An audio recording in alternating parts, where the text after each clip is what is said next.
Welcome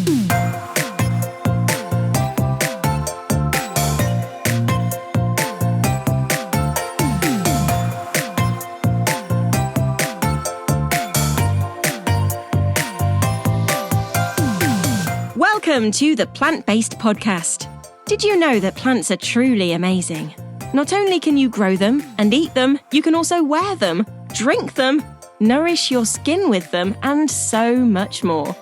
Let Ellen and Michael inspire you to love plants as much as they do, as they chat with the movers and shakers in this wonderful plant-based world. So, let's dig in. Series 9 is brought to you with Lavalight. Whether you're a novice gardener, specialist grower, or houseplant enthusiast, Lavalight can help you to nourish and protect your plants all year round. The collection comprises 8 different horticultural growing media and pest control products, each continually offering the same natural benefits from thermal protection and moisture retention to soil conditioning and continued nutrient boosts. Derived from volcanic deposits, Lavalight is completely natural and sustainable. Look out for it online or in your local gardening stores. So we're really lucky to be here today at the Royal Botanic Gardens Kew, and we're talking about orchids of all shapes and sizes. We're here with Arno Ribera-Tort, and we are going to find out so much more about exotic orchids, orchid discoveries, and also, of course, how you can keep your orchids happy at home. We have to cover that every time. So Arno, hi, welcome to the podcast.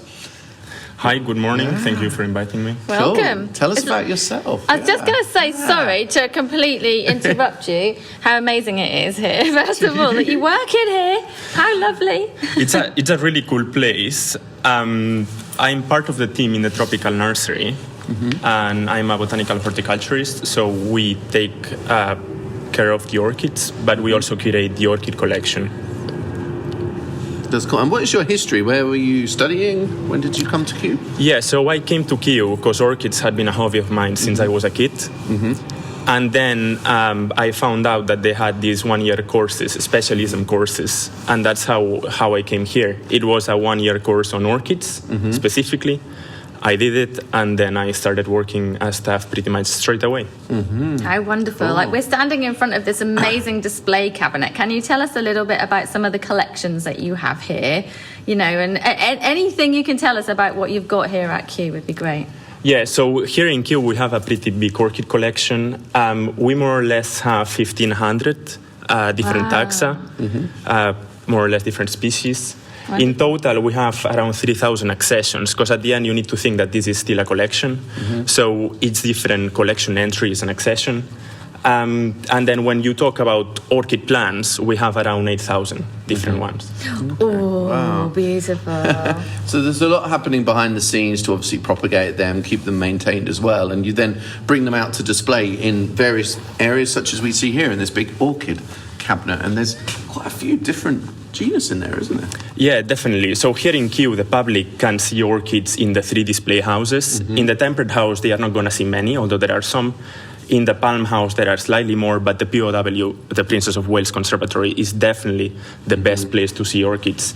And specifically here in the Princess of Wales, there are 2 orchid cases, one for tropical orchids, one for slightly more temperate orchids. And this cabinet contains actually temporary flowering plants. So every week we have an exchange between the Princess of Wales and the Tropical Nursery, which is where our main collection is.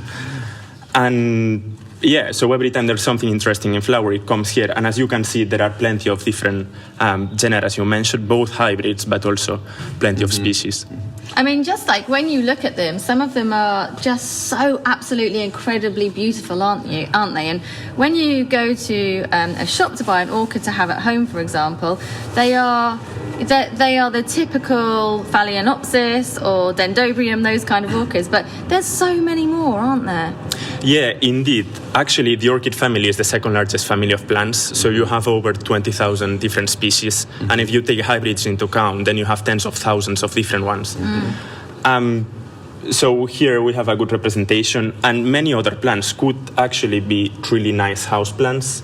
For example, Cattleya's and Cattleya hybrids would probably a good example of good windowsill plants. They need bright light, but still you could be able to have many different ones at home, both species and hybrids.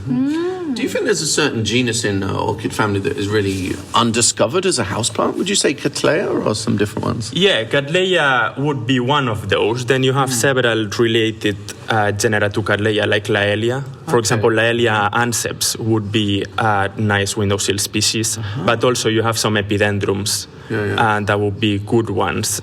And then we could also touch different groups. For example, you probably know Oncidium that normally comes in yellow. Indeed. Some orchids have extremely good fragrance.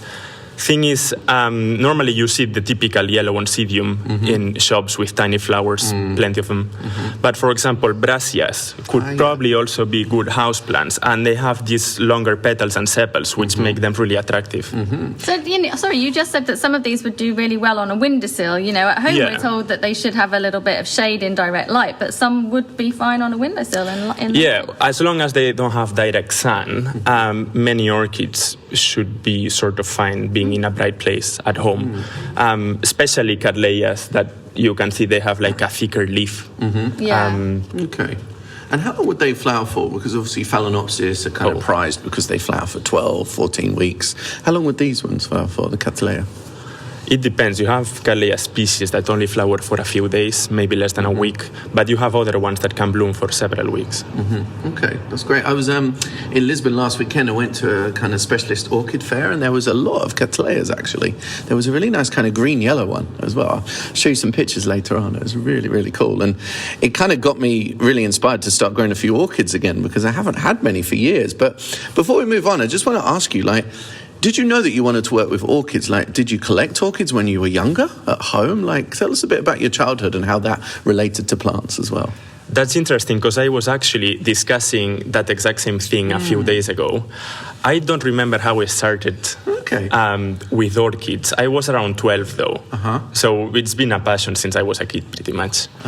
But I don't exactly remember how I did start. The thing is that although I had several species at home and I was taking care of them, it was not with the same intensity as it is now. Because, now I do know more about the family and the different groups it contains. And, of course, in the nursery, I have the opportunity to work with literally thousands of different plants. So this gave me all this extra input I needed. So now you are here working here and you have all of these thousands of orchids. How are they maintained? Behind the scenes, we come and visit and we see them and they look amazing. What does it take to keep them all looking beautiful and healthy?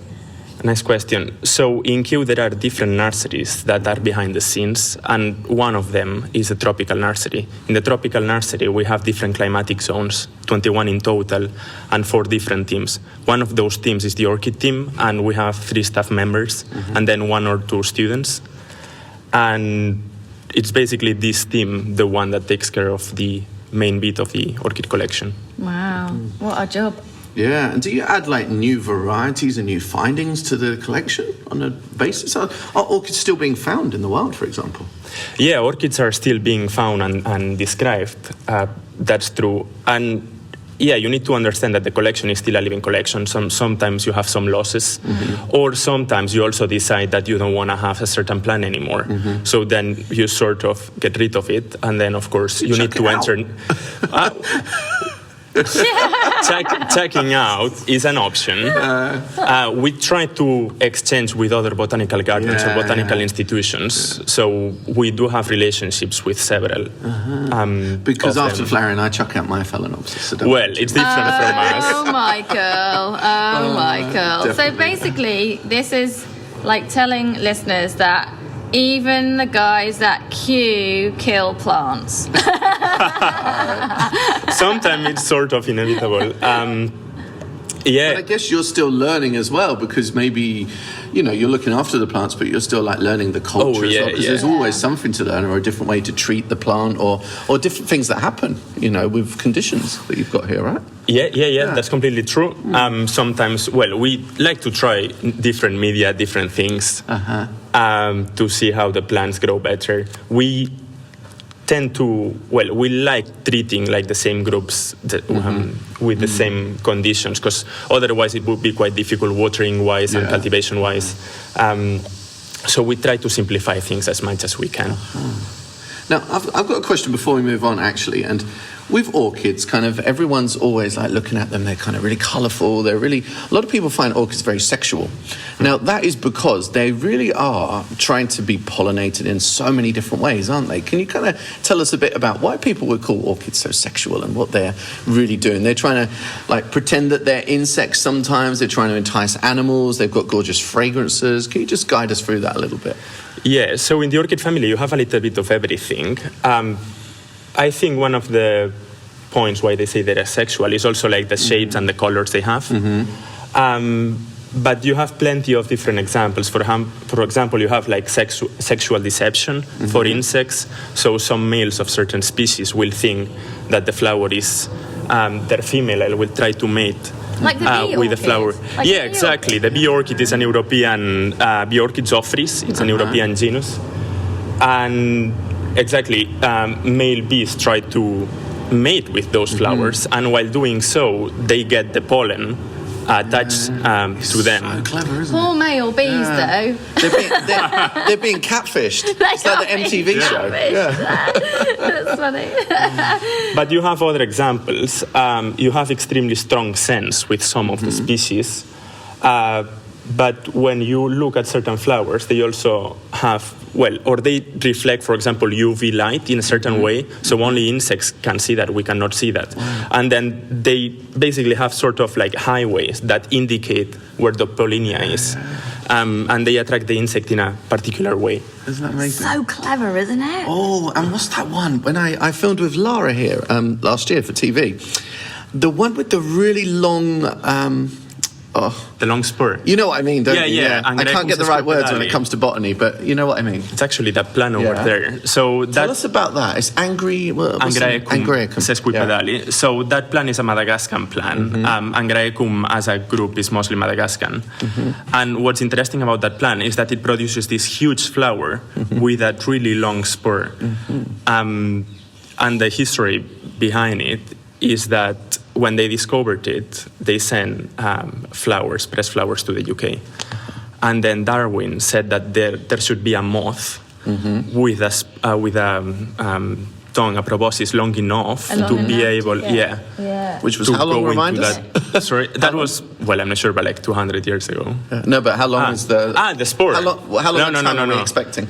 It's 20-something centimeters, which is huge. Yeah. That's like just short of the typical 30-centimetre school ruler. Do you know what I mean? If you want to picture it, that's a long tongue. So what happened? People disbelieved that there could be a moth with that length tongue, and then it was found? No, they didn't disbelieve it. They just hadn't found it. They still hadn't found it. So when they found it, they actually an epithet named to that moth that indicated that it was predicted. Yeah. Isn't that incredible? That's amazing.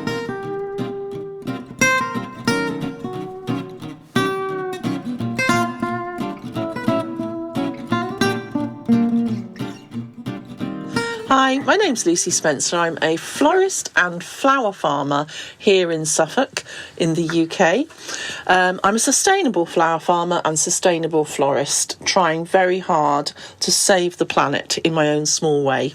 It's October, and you might think that's it for flowers. The only flowers that are left for me to put in my house in a nice vase are the ones that I buy from the florist or the supermarket. They're generally imported. But this is not the case. There are still flowers in the garden. Of course, roses will keep flowering until the first frosts and sometimes beyond. Sometimes you can get a rose on Christmas Day. Generally, they don't look great, but it's possible. But it's not just flowers that you can put in your house and enjoy. One thing that's really good this year, because of the hot summer, I think, are the rose hips.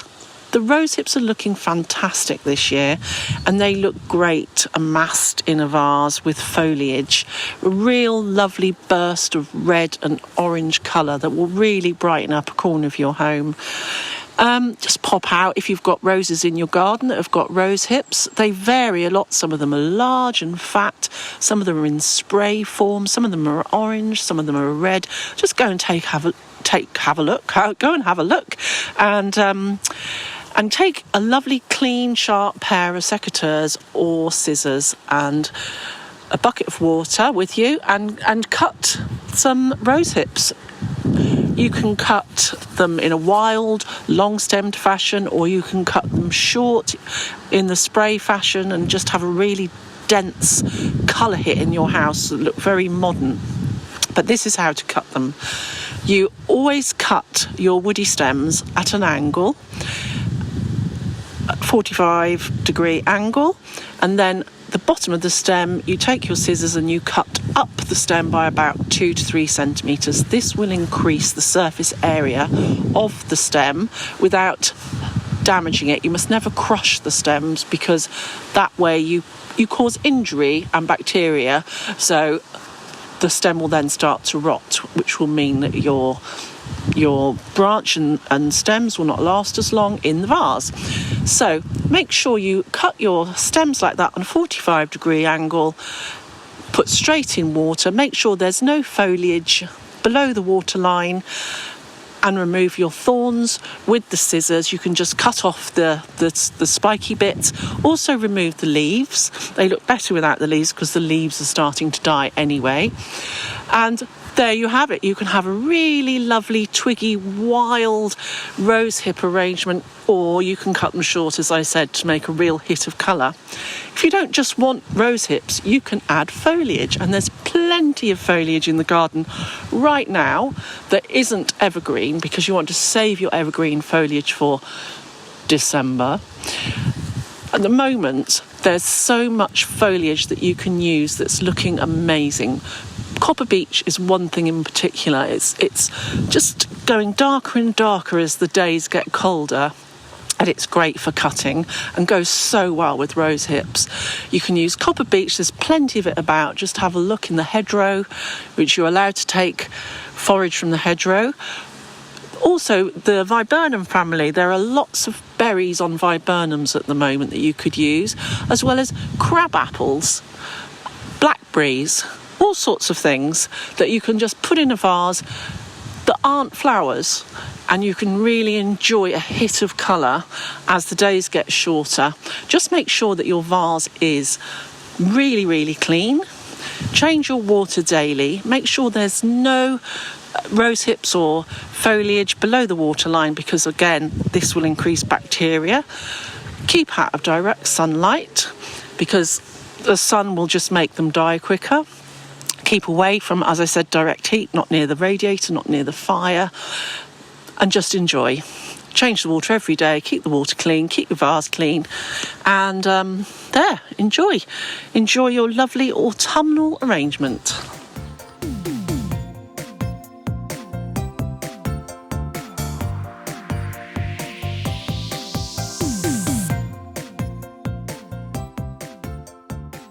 Any other orchids you've got here with great stories? What's the rarest orchid you've got? So, for example, here, should we move? Yeah, absolutely. Yeah, sure. We can move. Yeah. So here we have an orchid. That's this one here, the Montserrat orchid, Epidendrum montserratense. This orchid comes from the island of Montserrat in the Caribbean. And the story behind this one is that the island, you might remember, during the 90s, there was a volcanic eruption that destroyed half of the island. And then this orchid was described in the year 2000, I believe, so after the eruption. There were not many individuals left in the wild, and the ones that were in the wild were on dead trees. So Kew conservationists brought some to the botanical garden in the island, and then they also brought seed to Kew Gardens and the Millennium Seed Bank. And these plants that we have here, and we have larger ones in the nursery, come from that seed. Wow. Wonderful. That's really cool. What about that one behind you? Because that doesn't even look like an orchid. Yeah. What is that one? This one here is called Grammatophyllum speciosum, and it's one of the largest orchids. It's an Asian one. And this is still a small plant, actually. If you go to Singapore or Southeast Asia, you'll find plants that are several meters in diameter and that they weigh several tons. Wow. Yeah. That wouldn't fit on the windowsill. I had the pleasure of going to the Singapore Botanic Garden and the Orchid Collection there, and I was absolutely bedazzled.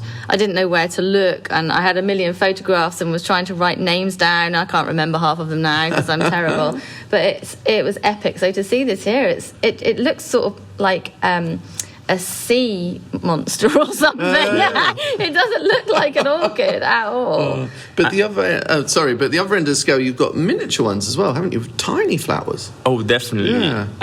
So, for example, in America, you have one whole group called the Pleurothalid group, and there you have several genera which have tiny, tiny flowers. Yeah. For example, right now, one of those genera is actually quite trendy for terrariums, which is Lepanthes. I'm not sure if you know about that one, but that's a really cool genera. Yeah. The species are not easy cultivation-wise, but they are becoming trendier, definitely. That's really cool. That's really cool. And there's also another orchid that hides in plain sight, isn't there? Vanilla. Because vanilla, the flavouring, comes from an orchid, and we always forget this. The most expensive spice in the world or something, it comes from an orchid. Vanilla. Yeah, it must be one of the most expensive ones. I'm not sure how it compares to saffron. But vanilla doesn't look like an orchid, it looks more like an aroid. It's actually like a vine. It doesn't flower too regularly, and it doesn't have an easy flowering. It's also one of those examples that could probably work well as a houseplant. So the normal vanilla, the one that they produce the spice from, Vanilla planifolia, that's the typical one to find in the trade too. It's a good example. But vanilla has several really cool flowers. And also there are species in Madagascar that are leafless. So you actually only have one vine, a single vine. Wow. So that could be a hot tip as the next new houseplant in orchids. Vanilla. Could be cool, you right? don't really find them in cultivation, but it would be cool to find them in the trade. Definitely have that lovely climbing orchid effect. With so many orchids that you work with here, do you have any personal favourites? The ones that you just really love to see flower or particularly to look after? Yeah, I do, of course. So there's this group of Madagascan plants, mostly Madagascans. There are some in mainland Africa, which is a genus called Oeseocladis. Right. And in this genus, you can find some of the best foliage plants. So I'm not going to say foliage orchids, but foliage plants to me. So they try to camouflage with the forest floor it's mimicry to try to stay hidden from herbivores. And then they develop all these leaf patterns that are absolutely amazing if you see them. And another group I like a lot is the leafless orchids. So I just mentioned leafless vanilla, but you have several epiphytes in the 3 continents. So you have several genera that are leafless. And then basically what you have on the tree is a mass of roots. And the most well-known of these groups is Dendrophylax. And there's a book, you might have read it, The Orchid Thief, that talks about this plant. And they also made a movie with Nicolas Cage and Meryl Streep. Really? Yeah. I need to watch this. Yeah, you have. The movie is called Adaptation. Oh, right. Oh, wow. It's a really cool plant. But it's critically endangered, especially the one in the US, which is a famous one. It's called Dendrophylax lindenii. And the common name for those plants are ghost orchids. Oh, wow. I think, all we can talk with you today on the podcast, this is just the tip of the iceberg. Yes, I think we need to extend this until lunchtime. It definitely is, because as I mentioned at the beginning, orchids are one of the largest plant families. Exactly. So it's never ending. Yeah. There's so much more to orchids than the ones you pick up off the shelf in the supermarket. But it really is, it's nice to then get some tips maybe from you guys of how people at home can kind of appreciate their orchids more, kind of treat them in the right way, because of course everyone's got an orchid that hasn't reflowered. And is it worth trying to get it to reflower, or is it time to then put that in the bin? I would say it's worth it, especially because the typical one, a Phalaenopsis, a moth orchid, when it's in flower, it lasts several months. So it's definitely worth it. There might be several reasons why an orchid doesn't flower, and that depends also in the group you are mentioning. But for example, Phalaenopsis, in order for it to flower, it needs a certain temperature difference between day and night. So actually a temperature has to drop a few degrees during a certain time, and then this will trigger a new spike. That's cool. And we actually we learnt that when we went to Double H nurseries down in the New Forest as well. Yeah, that was really interesting actually. Yeah. I have a few orchids that are on their 4th flowering. That's my Orchid Whisperer. Check me out. That's really the most I've ever got. So I don't know if I'm going to get a 5th or not, but I'll keep on doing what I'm doing with them, you know. So. Yeah, exactly. I mean, if you've had 4 flowerings, just continue doing what you are doing and it will be fine. Yeah, I think there's a lot of misconceptions around orchids, aren't there? You know, are there any common ones that you hear and you despair of? Yeah, well, the first one being that, you know, an orchid is a phalaenopsis. I think the variety you have in the orchid family in plant shapes and flower morphologies and all this different stuff is completely amazing. And it's really worth it trying to just, you know, get out of the typical phalaenopsis or cymbidium and see what else is in there. Because you can find them in cultivation. Yeah, maybe try a different type, like a Cattleya or something that's just a little bit different, that is a bit more specialist. Maybe you're not going to pick that up in the DIY store or the local garden centre, but it's going to flower for just as long. You'll have something more distinctive and something that you can show off with as well. Because what I find about orchids is they're not only beautiful, but they're an important part of decor for the home as well. You know, you're going to buy an orchid that suits the shade of your paint on the walls. You know, I know it sounds silly, but a lot of people would choose an orchid with that in mind. It does sound silly. As a botanist, does that sound crazy to you? Well, I mean, it depends why you have plants and why you want to have many those different plants. reasons. Yeah, but I definitely think with the orchid family, you could find you know, a different orchid for each different wall you have. You know, I just I've probably told this story a million times on the podcast, but I have to tell you, a friend of mine hadn't mowed his lawn for ages, I don't know, a year or more, and he lives in a city, so in Norwich City, right in the middle in a terraced house, a really urban environment, and he just couldn't be bothered to mow the lawn, and he let it grow really long. And he said to me, I have all these little purple flowers in the lawn, and I was just thinking, you know, that could be anything. And he sent me a photograph, and he had a carpet of bee orchids. The whole back garden was full of bee orchids. It was absolutely incredible. Yeah, I mean, I think sometimes people forget that many orchids are actually native. Yeah, of course. Yeah, and in the UK you have many good examples. Bee orchids is one of those plants that actually like disturbed environment, so they will grow quite readily in gardens and such. And also, people might not know, but orchids have this tiny, almost microscopic seed, so they fly long distances quite easily, and this makes orchids sometimes quite opportunistic to you know, the different places they pick to grow. And deceive bees. Definitely. It's nice to pick up some extra tips and also talk about what could be kind of the next type of orchid we test as a houseplant. But like, I know obviously you're interested in lots of the different species, etc. But do you kind of follow the breeding that's happening in orchids? Because in Holland there's a lot of breeding with Phalaenopsis to bring fragrance into the genus as well, which is quite interesting. I wonder if you've grown any of those here or tested them out at all? We do have some hybrids, some grown for fragrance, definitely. Phalaenopsis-wise, for example, what I personally would like to see is that you have several Phalaenopsis species with beautiful foliage, with actually, stripes, literal stripes in leaves. So I think it would be quite cool to see if they could make hybrids with those species. Because some of these species, you know, you take care of them exactly the same way you would take care of a Phalaenopsis you can buy in a supermarket. So I think it would be quite nice from the industry to see this sort of changes. But if they have not done it yet, you know, maybe there are problems around doing that. But that's really interesting because actually when they're not flowering, people just think they don't look so exactly. And that's when they will throw them out. So if you had beautiful foliage as well, and when they're not flowering, it would hopefully encourage people to keep them and try to get them to reflower. Definitely. I mean, I have it at home as a houseplant. Instead of having a Phalaenopsis hybrid, I have one of these species with beautiful foliage. Wonderful. For the exact same thing you mentioned. When it's not in flower, the foliage is spectacular. Yeah, wonderful. We'll have to make that happen. We can make some calls. Make that happen. But it is, I've seen some really interesting stuff there. And there's a big kind of commercial company called Dummen Orange. Yeah.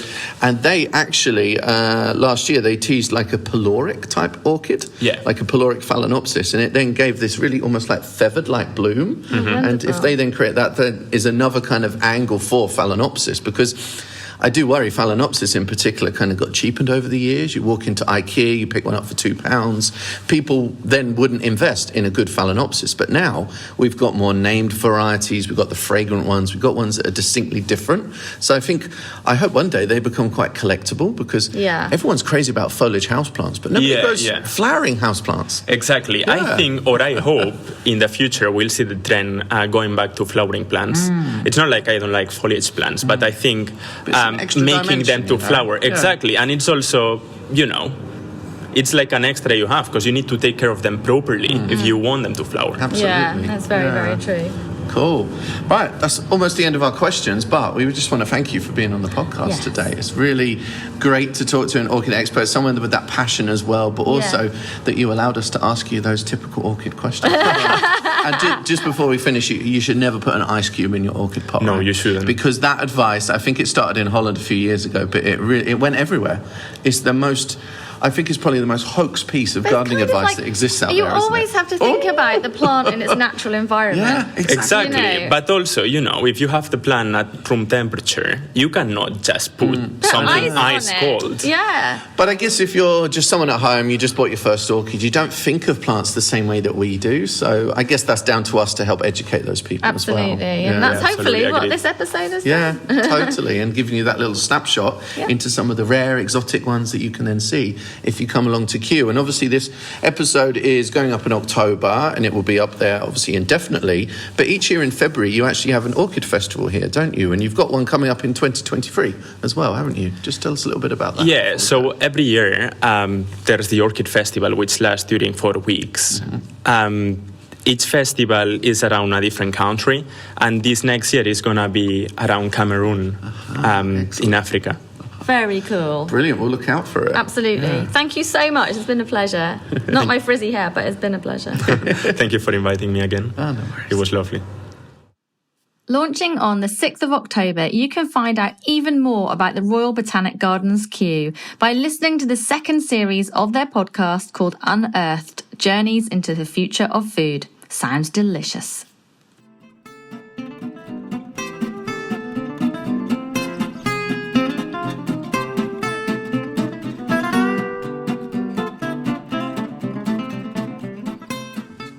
Hi, I'm Sam. And I'm Tony, and we run the Suffolk Jungle Room in Metfield.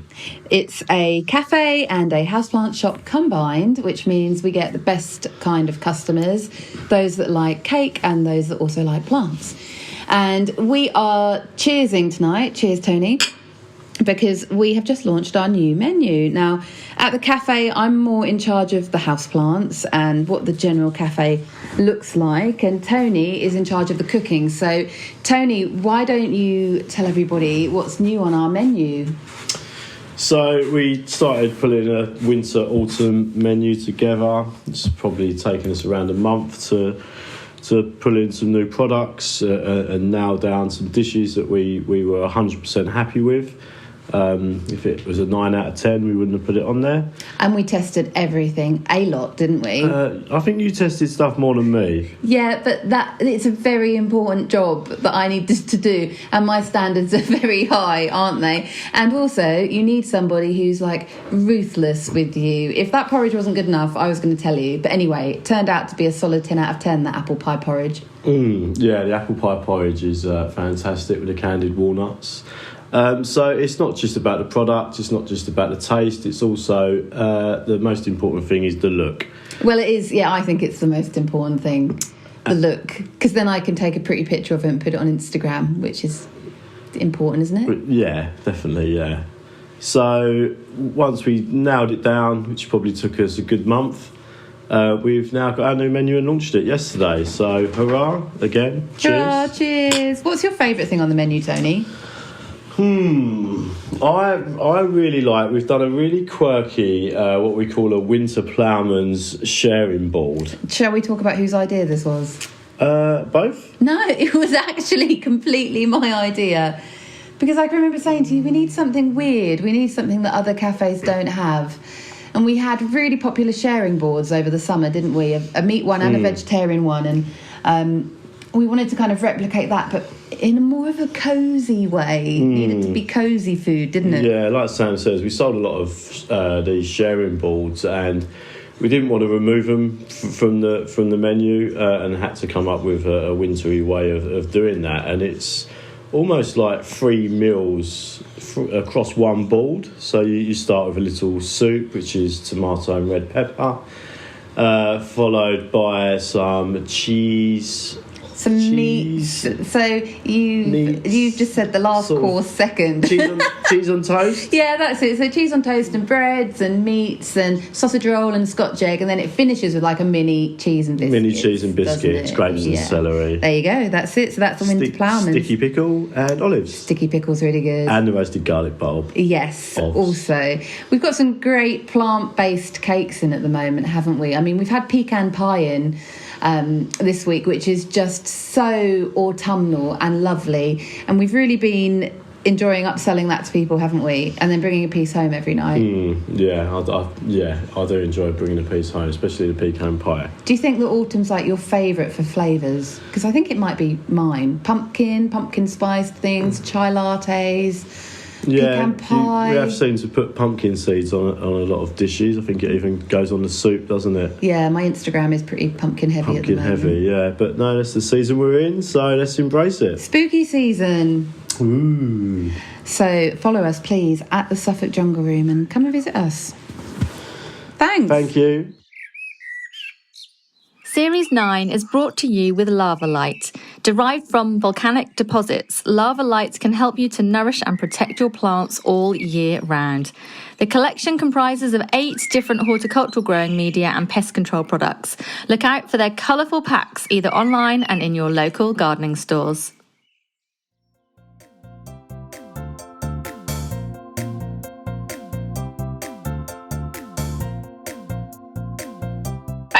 I figured you asked me a question just before we started recording and I wouldn't respond to it because then we would talk about it before we were recording. And I really want to tell you about it. How was New York? Yay! Thank you. It was really good, thanks. Oh, that's a shame. I was hoping it would be knickers.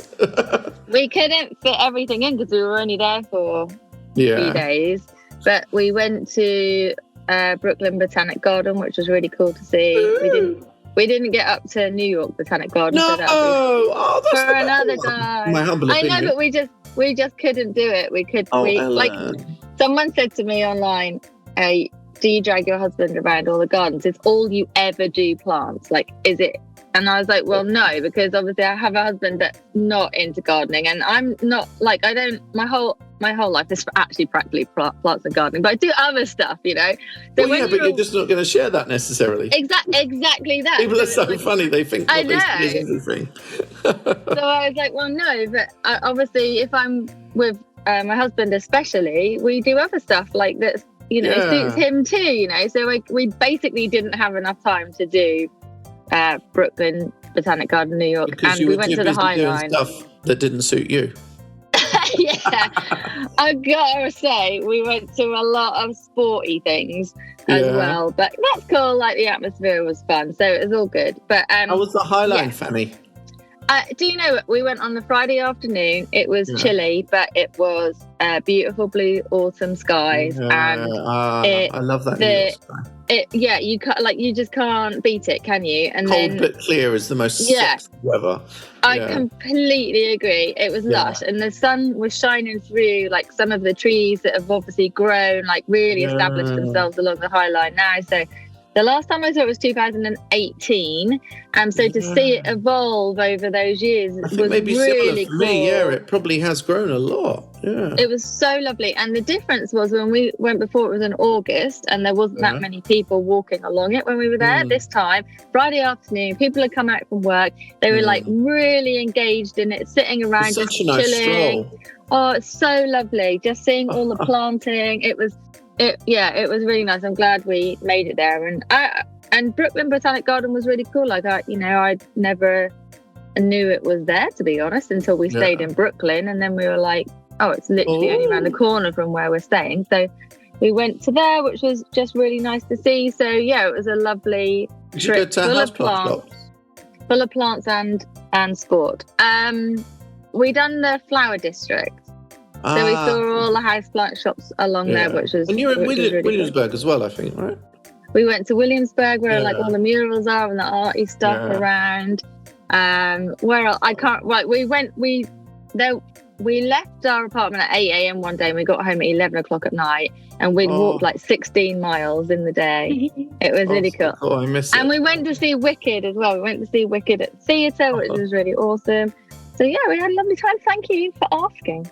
Oh God, no problem at all. I had to. It's part of my contract. Yeah, you'd be in trouble if not.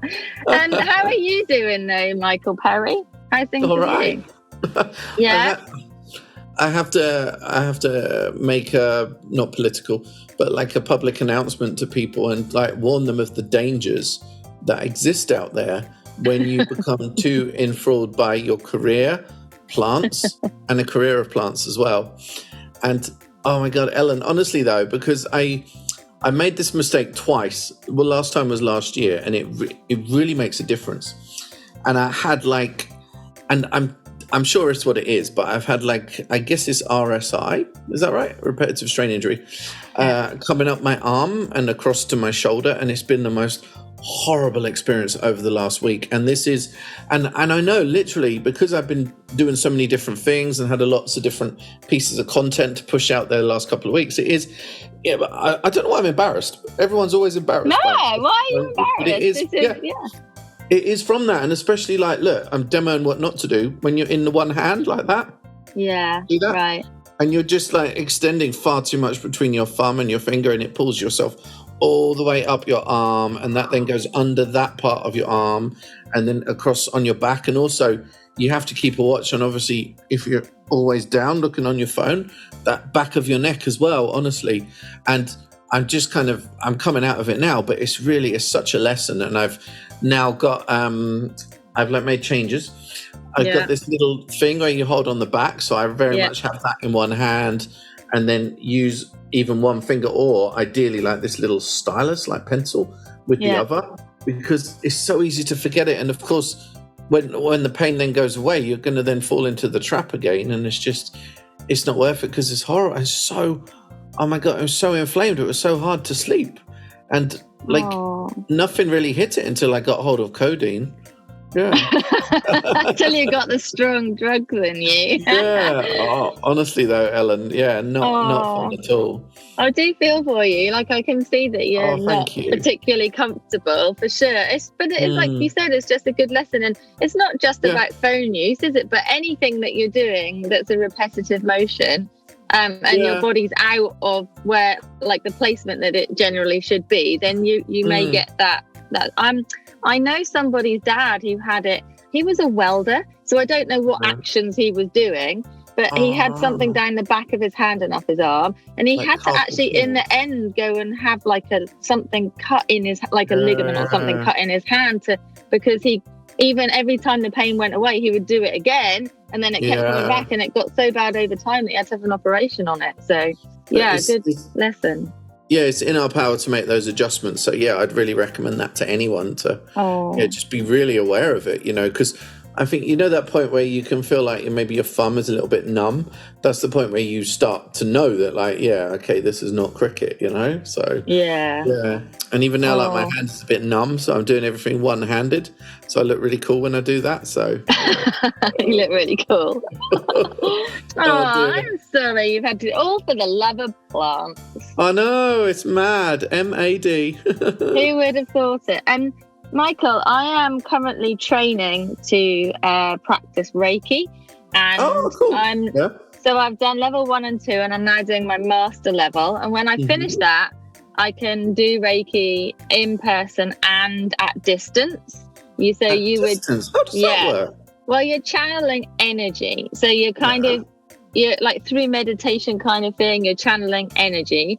So once I've finished that, if you're still in pain, I'd love to try it with you. Like, I'd love to see like if it helps in any way at all. So that would be very cool.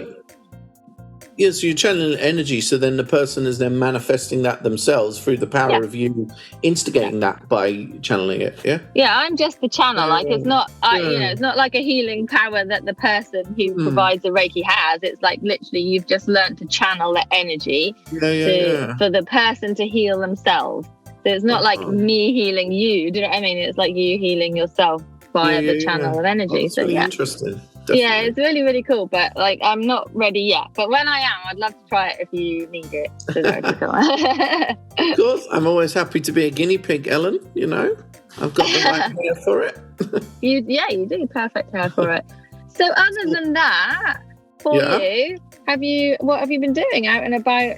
Seeing plants and gardens, or what's been going on? What we're doing last weekend was the Joy of Plants, the dating event, which was really cool.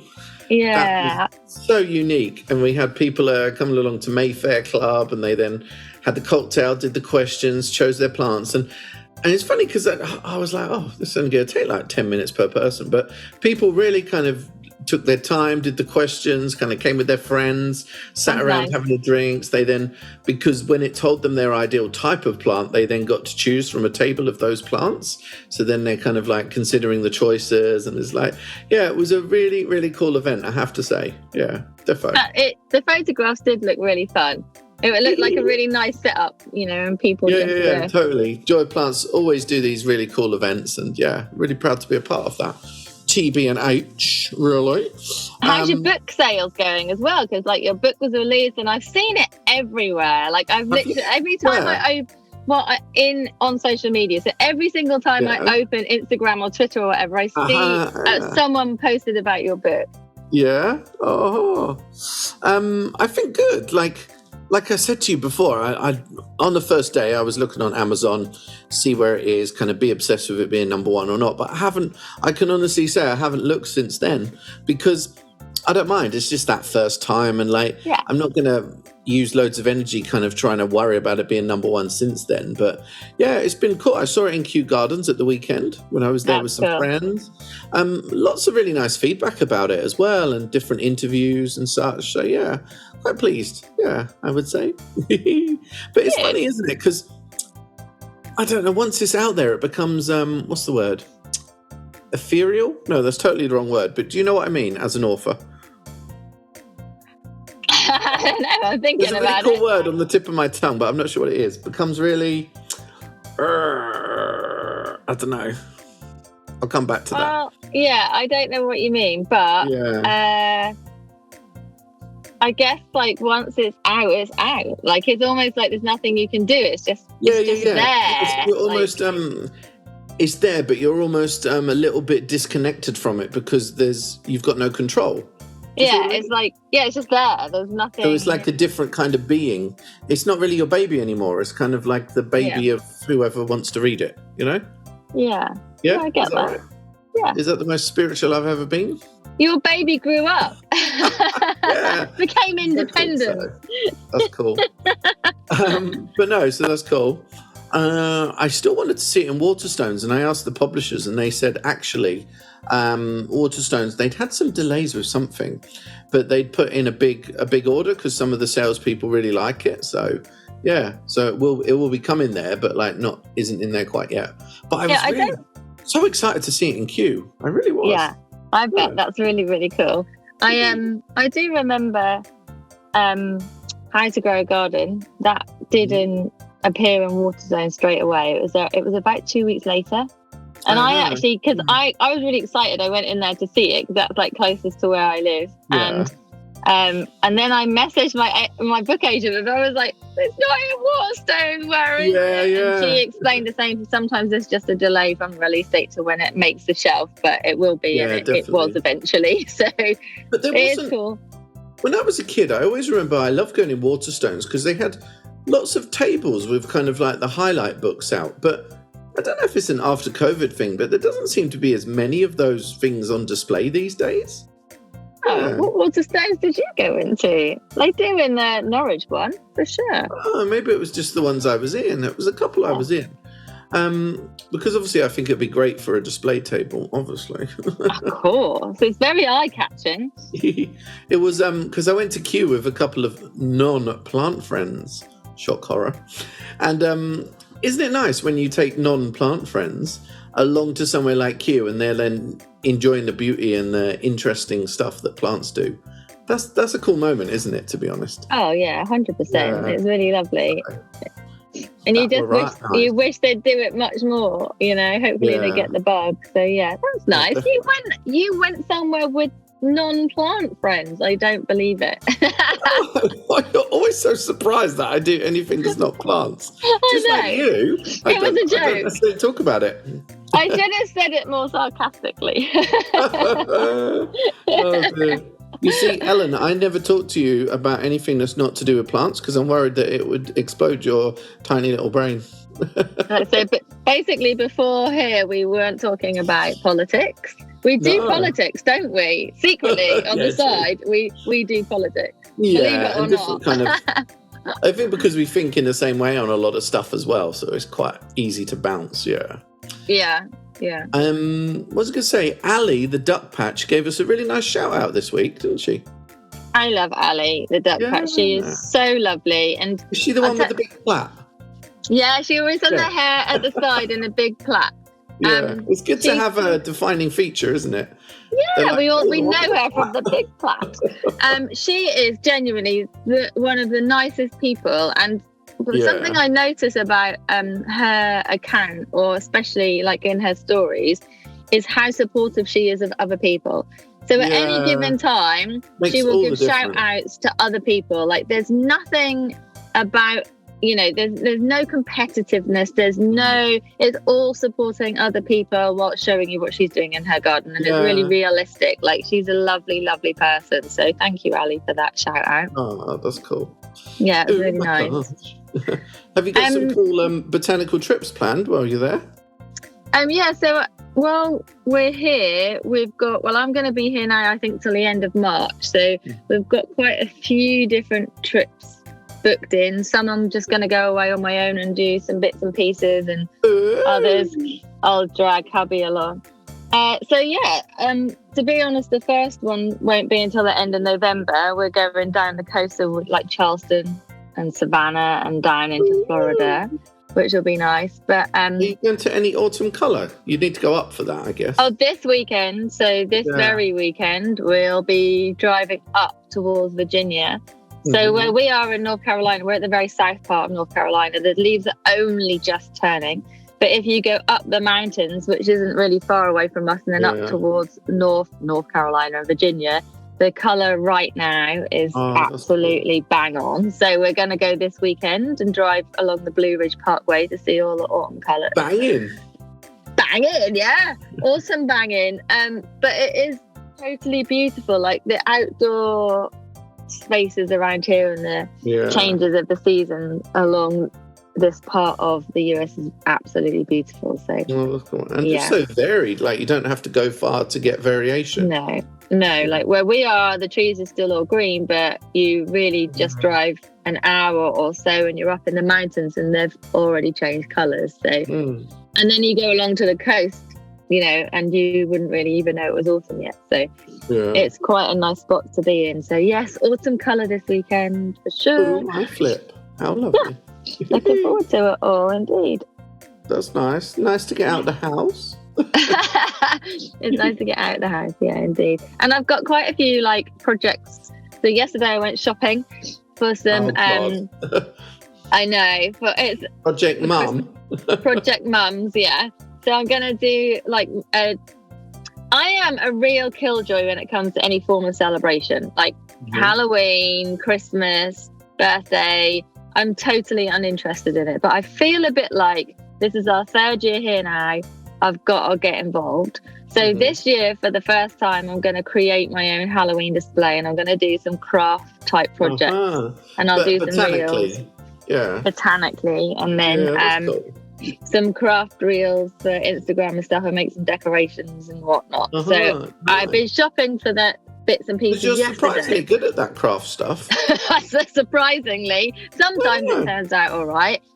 Because I other always times see you it as someone doesn't. with clumsy hands. I don't have clumsy hands. You're so rude. No, but with all those fingers. 6 fingers. It's hard to control. Excuse me, that 6th finger comes in really handy when you're doing crafts. Ding dong. Very funny. I've been somewhere very cool today, and I was incredibly honoured to have an invite. Tell us about it, because obviously funny you should you're ask. desperate to do that. The RHS Autumn Conference, How was it? which was very cool. It was kind of like talking about their recent research, talking about like gardens that'll be at Chelsea, kind of different aspects and stuff. And it was really, so interesting to be there and be invited. I'm going to go through my notes with you, Ellen, if you don't mind. Oh, how exciting. Please do. So, dun, dun, dun. Oh no, you know when you go and read back your notes, you're like, what the hell? I can't read my own handwriting. We met the new Director General, who seems lovely. She said gardening is intergenerational. I'm basically just going to read you lines of notes. I hope you can understand them. Okay, sure. New at Chelsea, picnic for children. They're doing, which is really cool. They're doing a children's picnic day or afternoon at Chelsea. How cool is that? Because Very they cool. obviously recognise, children is a great kind of way in to horticulture and great at Chelsea. That's really cool. No, 2023 show, no waste from shows will be going to landfill. All gardens will have an afterlife as well, which is cool. That's good. A few preview gardens. Let me go through some of those because there's some really cool ones actually. What have we got? A lot of them obviously are focused on environment and sustainability. We've got the garden from the Mental Health Balance Garden, which was cool, from Jonathan Davis and Steve Williams. The other one that I really loved was, where is it? Oh God, I'm going through my notes now. It was called, oh my God, I wish I'd prepared, but I've literally just walked in the door from this event. Oh no, this is embarrassing. Here it is. Transcendence. It's a garden by Andrew Wilson and Gavin McWilliam. And it's really cool because it's like a garden that kind of celebrates kind of death and kind of like the, obviously the taboo around grief and stuff like that. And I thought of you because you've done a grief gardening podcast recently. So yes, that was a really interesting one. That sounds good. What else? New Gardens by Mark Gregory. Oh, this one was cool as well. Jelaine Rickards is doing a kind of Africa garden. That looks like it's going to be really interesting looking as well. So that was cool. A few extras for the marquees, though. Let me tell you what was there. Kaylee Brothers, who were guests of the podcast, contributors of the podcast as well, are doing a display. Harkness Roses. Darren Everest, Sweet Peas, he was there. Hedgehog Plants are doing an epimedium theatre for the first time, which is going to be cool. Lincolnshire Pond Plants, I think we first met them at Hampton Court, and that was only their second show, and they're going to be at Chelsea this year, so that is going to be really cool with water Very plants. cool. So excited about that. There was also a really cool presentation with Lee Hunt, who's from the RHS kind of advisory service. Matt Pottage, who's obviously been on the podcast a couple of times, I believe. Great guy, curator at Wisley. And Hayley Jones, who is the lead entomologist at Wisley. Nice. I always look at her and call her the slug girl because she Slug girl. came to fame when they were talking about the slug research a few years ago. Do you remember? And I think when I first met her at RHS Tatton show, I was like, oh, you're the slug girl. What a great thing to be known as. He's like, great, thanks for that. So she was they were talking really interestingly about the changes they'd seen at Wisley. So obviously having to edit the borders each year because of, how climate is changing, but it's not just about planting plants that like warmer weather, but it's also thinking a bit further, because if it's still going to be wet in the winter and cold, it's not going to be great if you then plant cactus and succulents everywhere. So you kind of really got to think that through very carefully. Matt Pottage was saying about you can achieve a lot by just observing, maybe what people are growing in the local area, kind of your neighbours, etc. Something that was interesting and kind of affects the industry to a degree was too many people are buying plants on impulse. And of course, so many plants are grown to flower in their pots and kind of look good in the garden centre. We kind of maybe need to look beyond that a little bit and look beyond those kind of displays at the front of the store. Even though POS is very good for navigating the store, perhaps that is misleading, in what plants we should perhaps be choosing. Hayley was talking about less tidying. The more different types of plant, the more type of insects you'll have as well. Removing slugs by hand, potentially. Ew. Or obviously having the food chain there with birds in the garden. Also, they were saying they want to stop people saying their lawn has died in the summer, because as we know, a lot of people don't realise that it is alive below sward level. So they need to change that perspective as well, and embrace lawn weeds as well, and maybe adopt kind of alternative grasses. Or I think it was Lee mentioned yarrow as an alternative grass. Nice. And we know how that can kind of take over normal grass, but let it happen maybe. And generally kind of the comment was, obviously you're going to have areas of your garden to go wild, but you might not want the whole garden to go wild, but that's also okay to a degree, as long as you've got that connectivity between gardens and in the neighborhood. So there is, at least some green in every kind of space that you've got. So yeah, it was really cool. Climate-wise, talking about autumn becoming a more prominent season as well, because after a hot summer, a lot of those plants are kind of bouncing back and giving that second flush. And obviously being a little bit warmer, the colder weather is coming a bit later as well. So kind of autumn is really becoming quite a prominent season. Like in some years gone by, it's kind of been quite fleeting and kind of just it's suddenly there and then it's gone. But yeah, that was interesting. Top tip for a tree, Cladastrus. I have to look that one up. Okay. Hayley was talking about more non-native pests are arriving, which isn't always a problem, but of course it's not, the cold winters are not then getting rid of them as well. Literally, I'm reading from notes, so some of this I need to look into a bit more. She said obviously a lot of non-natives are coming that are not good, but also things like the tree bumblebee is good because then that's an extra bumblebee in the family, so need to check that out. Health and Happiness Gardens, Alistair Griffiths.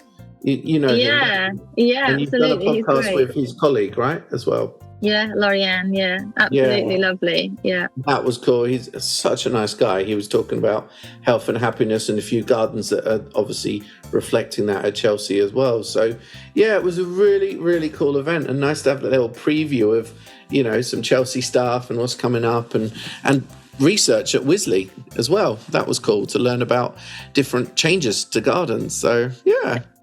That sounds really good. Like all of those topics are super interesting and high on the agenda. So to see them filtering into like such a massive show as Chelsea is really cool. That will educate people.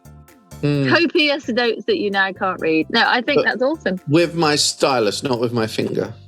I was going to say, how did you take those notes? Did you use a pen and notepad, or was it just your single file on your phone? Yeah, it was really nice. But you know what these events are like? It's like a who's who of horticulture, and you never see the people that you want to talk to, and it's like they're always like somewhere at the other side of the room. And but no, I saw Claire Foggett. I love Claire. She's editor of English Garden. Lucy She Grows Veg was there as well. Barbara Siegel, great fan of hers. Alexandra Campbell, she's always cool. Who else? Camilla as well. Yeah, really cool to see all these people and more. So like places and faces of horticulture you've been to this morning. It was a who's who. It really was. That sounds very good, and thank you so much for your synopsis of it as well. I feel like I've been there. I feel like I've been given homework for once. Yeah, I've had to do a show and tell. Very good. I like it. Thank you very much.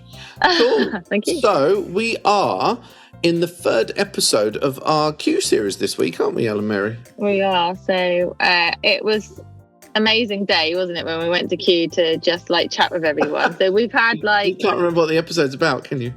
I was going to synopsis. I'm looking it up right now, don't worry. So you didn't know either. I know, we've had so far we've done we've spoke to Lucy Smith, who's known as Palm Smithy on Instagram. I always remember that. I don't know why. Illustrator.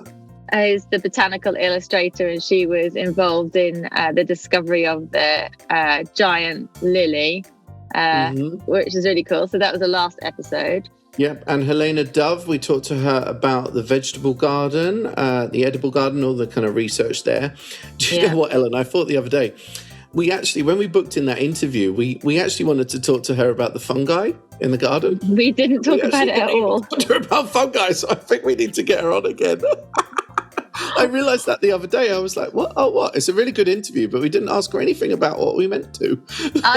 I thought that as well. We're out of control. We just were immersed in the conversation. We forgot where we were actually there for, but it was still lots of good information. So yeah, we probably do need to talk about that with her. I know, we'll have to book that one. So we've got orchids this week with Arnaud. That is really interesting. That could almost be 10 episodes worth as well. So it's a nice little snapshot of orchids. And then the final one is alpines next week. Yeah, all really good. So yeah, thanks to Kew Gardens as well. Like, it was a good day and learnt loads too. Cool.com. Indeed. Okay. Awesome. Well, it's been a pleasure as always. You too, yeah. It's been thoroughly stimulating. I don't know if you're being sarcastic or not. No, in all the right ways.